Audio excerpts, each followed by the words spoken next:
Mike, did you have any other considerations, observations about picking specific, I'm going to say technology tool sets when matching it to information of both the framework, research like CSWs and Avrils, and an organization's capacity to execute? Let's just call it that. So any advice you have on picking out specific tools in that regard?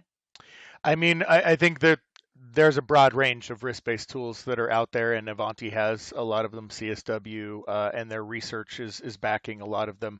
I think the important thing to remember is that, and this is backed by CISA and the known exploitable vulnerability list and the binding order 2201, right?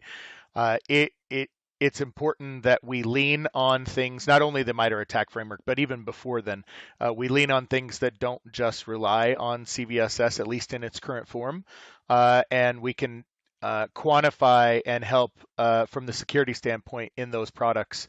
What are the types of or levels of exploitation? And as Avril mentioned, using the MITRE ATT&CK framework, those tools and many tools should not will, but maybe they don't today, should be moving towards showing the MITRE ATT&CK framework and how they are easily exploitable, or what methods they're using to get in, especially for product-led or organizations that do a lot of development of their own software. Right, this is critical information that is coming out of this research that will help you to pick tools that should be giving you that data.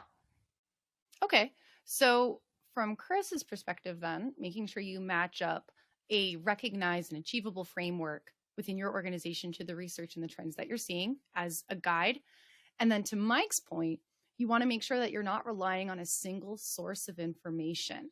And that's why you're here today, because we're just one of the many sources that you're getting information from. So CSW's report is amazing and pivotal and should inform how you do and look at different types of reporting, but you're still going to be synthesizing multiple different places, and you shouldn't rely on one-stop shops or single points of information. You should be aggregating all of that, whether automatically through a tool or through attending and analyzing different types of reporting as well.